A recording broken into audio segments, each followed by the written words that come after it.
আমি এখনো পর্যন্ত এটাই বুঝে উঠতে পারি না বছরের এই বিশেষ দিনে মায়ের হাতের পায়েসটা এতটা স্পেশাল হয় কিভাবে। শুধুমাত্র রান্না জানলেই যে এত সুন্দর পায়েস হবে তা কিন্তু নয়, এর জন্য দরকার ভালোবাসা। জানো, জীবনের 28টা বছর পার করে আসার পর এটা বুঝেছি ভালোবাসাই সব, বাকিটা মিথ্যে। জন্মদিনটা ছিল সেই মাস খানেক আগে, গোটা শহর তখন শীতে কাবু। তবে এই সময়ে যে জিনিসটা আমাকে সব থেকে বেশি শান্তি দেয় সেটা হলো 1 কাপ চা। বিশেষ দিনটা যে বিশেষভাবেই শুরু করতে হয়, তাই সকালে চলে গিয়েছিলাম মায়ের বাড়িতে। মা তো সব জায়গাতেই, তবু কেন জানি না এখানে এলে আমার মন কোথায় যেন হারিয়ে যায়।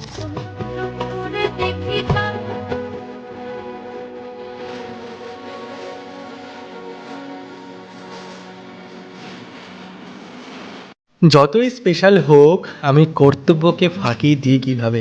আর এদিকে আমার অফিস যে আমার জন্য এতটা ভালোবাসা সাজিয়ে রেখেছিল আমি সত্যি আশা করিনি।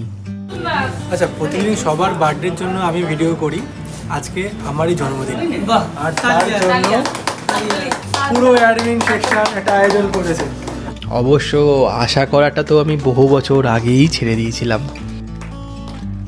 একটা জিনিস কি জানো তো, ভালোবাসার না কোনো হিসেব নিকাশ হয় না, এ আসে ভেতর থেকে। এদিকে এটা হলো আমার অবস্থা বর্তমানে, পুরো একেবারে 11টা বেজে গেছে। ফেরার পথে ভাগ্যদা আমাকে টেনে হিচড়ে নিয়ে গেছিল কোদালিয়ার ফিউশনে। মোমো ও কাবাবের একটা নতুন জায়গার সন্ধান পেলাম।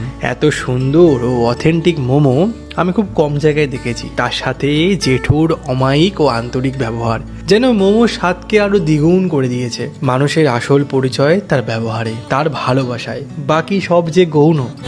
কেমন? বাড়ি ফিরে আমার এই দত্তবাবু ও জিৎবাবুর কাণ্ড দেখে আমি বিস্মিত। জিৎবাবু অবশ্য দিল্লি থেকে অ্যাটেন্ড করেছিল, ও একটু আধুনিক কিনা। জন্মদিনের দিন স্পেশাল ব্যাপার একটুখানি হবে না তা তো হতে পারে না। এদিকে রূপন আর এদিকে দেবদীপ, এই যে, আর এদিকে আমার লাকি বাবা। কেক কাটাকাটির পর্ব শেষ, আর এদিকে দত্তবাবু পায়েস খেয়ে পাগলামি করছিল। সত্যি মায়ের হাতে জাদু আছে। জাদু নয়, ভালোবাসা আছে। আর তোমরা, তোমাদের ভুলে কিভাবে? এত ভালোবাসা তোমরাও যে দিয়েছো তার কোনো প্রতিদান আমার কাছে নেই। আর এই ছিল আমার এবারের জন্মদিন। আজ রাখি তাহলে, পাশে থেকেও ভালোবাসা নিও। হর হর মহাদেব।